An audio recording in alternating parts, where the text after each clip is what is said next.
Hey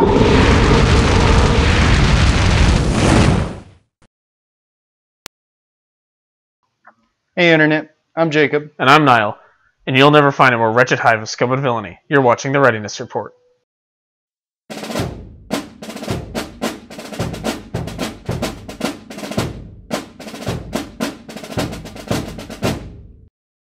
So this episode of the Readiness Report, we're covering the newest faction for Star Wars X-Wing. It's finally here after months of delays, thanks to the Longshoreman strike on the West Coast. The faction is the Scum and Villainy faction. It adds pirates and bounty hunters and things like that to the game. With it come a couple of interesting things, in addition to some new ships and new paint jobs for some existing ships. We get the illicit upgrade, which is outlaw and pirate technology that you're outfitting illegal equipment onto your fighters. There's also a new type of astromech, which has a different symbol. So they serve a similar purpose, similar kind of role in your fleet construction when upgrading your ships. But since they're a different symbol, it means that not only can the pirate astromechs not be used in Imperial and Rebel forces, but the same thing applies reverse. You can't have R2-D2 on your pirate Y-Wing, for instance. Darn. Yeah. I was hoping. Let's not get carried away. So the first expansion we're going to talk about is the Most Wanted expansion. For one thing, it's the biggest packaging in this set. It is so much more box than the set needs. I get it comes with 3 ships in it, but it could have been half as thick for the cards and the movement dials and all that come in it. And frankly, the ships are pretty small. They probably could have fit into the same size windows the YT-2400 and the Decimator. Actually, the Decimator was in a bigger box. But the YT-2400 and things like that. So it's cool. It comes with 3 ships.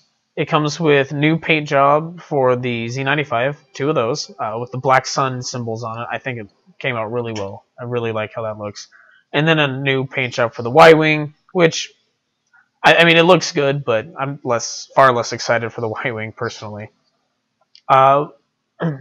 Probably, I think the neatest thing that comes in it for those ships in particular is the title card for the Y-Wing, the BTLA4 Y-Wing. So what that does is it makes it so that any turret secondary weapon you have can only fire forward, which is kind of a downside. But what you get to do is every time you make a primary weapon attack, you can immediately make a secondary weapon attack with a turret weapon. So that's just a lot of dice potential to be rolled there. In addition to stuff for those ships, it also comes with new pilot cards and new upgrades for the Fire Spray and the Hawk 290, and which means that there is now Boba Fett in the Scum and Villainy faction, which is frankly where he belonged the whole time anyway, because he's not an Imperial. The movement dials for these ships haven't changed, but it does come with the movement dials for these ships as well to match the rest of your Scum and Villainy faction ships. And I think I really like that they did that, because by doing that, it means that right out the gate with this new faction, you have a lot of ships to choose from to build your fleet out of. So the next ship in this wave was the IG-2000, piloted by IG-88. Now this ship is unique because of its title card. So the title card is not unique, but the individual pilots are. And what the title card allows you to do is use the pilot skill, or the pilot ability of the other pilots of IG-2000s. This is really cool because you can use it in addition to yours. Think about that for a second. Yeah. This ship is pretty solid. Got 3 attack, 3 defense, 4 hull, full shield. All pilot skills are 6. Problem is, it's really expensive. You're only going to be able to use it at max 2 in the tournament list. Also with the IG-2000 is an upgrade card that I think is going to become pretty important, because I think it's going to change the meta of at least some people's ships out there, or fleets, I should say. So it's the Mangler Cannon. And what it is it's a cannon upgrade that's range 1 to 3 damage, and you can change one of your damage to a crit result when you roll it. So how I think that's going to affect things, though, is the people who have been doing the YT-2400 with the Outrider Tattle card and a heavy blaster cannon to take on TIE swarms, basically, because they don't have to worry about it maneuvering anywhere, because this increases the range. So it has the full range of the primary weapon, and now you can put that in a So you get in a all the turret benefits. weapon. Yeah, and so you get to change those damage to crits. So I think that's. I mean, it's not going to be. Not everyone's not going to be throwing out YT 2400s with this combo now, but I think it's going to affect the people who have been doing that particular combo. Yeah, another thing I think that's going to change the meta is the Segnor's loop. You know what that is? Yeah. So it's a K turn, but now you're using the bank templates. I think that'll be interesting. Yeah, and it's going to make for some interesting dogfights. A new potential for getting out of a situation or outmaneuvering an opponent that way. And so that could be done by the IG-2000 and the Star Viper. So the Star Viper should be familiar to a lot of people. It's a little history, isn't it? Yeah, there's a bit of history involved in this ship. So it was first appeared in Shadows of the Empire as Prince Shizor's personal ship, the Virago. And back then, the idea was it was this unique ship that was his, and no one else would ever have it.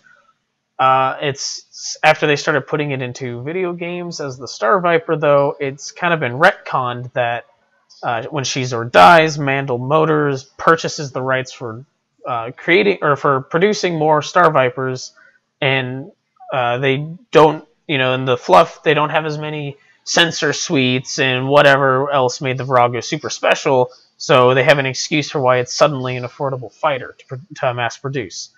In addition to that, anyone who's played Star Wars Knights of the Old Republic 2 might recognize it as the Basilisk War Droid, which, if you've read Tales of the Jedi, is not at all what the Basilisk War Droid looks like in that. Really? I had no idea. Yeah, so it's been retconned for the Basilisk War Droid to have been the influence of the design of the Star Viper. That's a lot of retconning. There's so much retconning involved with the ship. Did they use red tape all over the place? All over it. Jeez. So, interesting thing, though, is not only did it get retconned after that, but when they were coming up with the design of the Basilisk War Droid for Knights of the Old Republic 2, the creators of that game actually talked with some people from Lucasfilm and about this design, and they were actually okay with them changing the look of the Basilisk War Droid, because apparently they all thought the one from the comics looked stupid. Which, I mean, that's a personal opinion. I actually kind of like it. I kind of did too. I thought it looked. I thought it was kind of cooler, but to each their own. It's not that the Basilisk looks bad as the Virago by any means, but it was definitely weird when I was playing through Knights of the Old Republic 2, and they're building up to the use of this Basilisk War Droid, and I looked at that and went, that's the Virago. Suddenly, Virago. What? Yeah. So, I mean, that's kind of interesting. I think that ship has more retconning involved with it than any other object within Star Wars. Yeah, definitely. Gameplay-wise, it's pretty solid. It's a little bit better than an X-Wing, not as good as a Defender. Yeah, but what is? True. Yeah, I mean, it's beefy enough stat line, decent enough maneuverability, nothing super game-changing, but probably be a main ship in a lot of people's pirate lists. Yes. It's pretty cheap. So the final ship in this expansion wave is the M3A Interceptor. It's a Mandalorian ship, meant to be really cheap. As a result, a lot of pirate organizations and cartels purchase them in large quantities.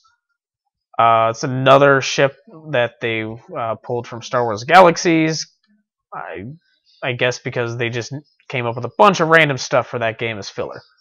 So it's a fairly weak ship, and I'm going to be honest with you, its stat line's pretty garbage. But it's pretty maneuverable and fast, and they're really cheap. The interesting thing about it is the way they handle upgrades for it. So the upgrade bar, it has nothing on it, really. What they did is they have an upgrade card, or a title card for the ship that is the Heavy Psych Interceptor. I think I'm pronouncing that right. And what that does is it lets you add either the cannon upgrade icon, the torpedo upgrade icon, or the missile upgrade icon to the ship. So you're paying 2 points for the privilege of being able to put a missile or a torpedo or cannon on it. It's a non-unique title card, so you can put it on all of your interceptors, one of your interceptors, doesn't matter. I just think it's kind of interesting the way they handled that As a result, you can have a bunch of these. I think up to 5 if you take the minimum or the lowest level one with no upgrades in your list. You can take up to 5 in a tournament. But otherwise, it's an interceptor. It's pretty weak. It's pretty squishy. But you can get a whole lot of them in your list. So I don't know about you, but my favorite upgrade card from this was the Dead Man Switch. Yeah, so that's the one that damages everything at range 1. Yeah, when you die, you damage everything at range 1. So, like a lot of other things in this wave, pilots and upgrades included, a lot of them seem to work best alone. Yeah, they kind of doing things like stealing focus and other tokens from friendly ships, or giving damage meant for one ship to a friendly ship. You take it. Yeah, this is your problem now. Want nothing to do with this. Yeah.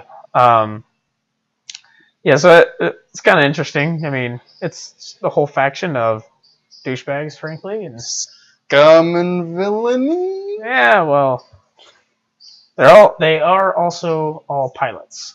Yeah. All right. So I think that about covers it for this wave. I'm pretty excited to try it out. It seems whole new faction. Seems kind of some interesting new combos in there, in the way things work. So yeah, I'm pretty excited for that. If you like this video, check out our other videos on our page. Click subscribe below so you know when we come out with more videos in the future. Check us out on Facebook. Check us out on Twitter at Shop of Magic and G+ as well. I'm sick and tired of people giving crap to the Empire for having this thermal exhaust port on the Death Star. Yeah, no. Like you need an exhaust port. You need ventilation. Yeah. You don't want heat to build up. Well, yeah, and like all that radiation stuff, it's got to go somewhere. Yeah. Car has a tailpipe. Yeah. No one expects you to put a potato in there. Exactly. I mean, there's exhaust on like, aircraft carriers and stuff. Like they don't expect anyone to be going out in a speedboat and throwing hand grenades in it. Yeah.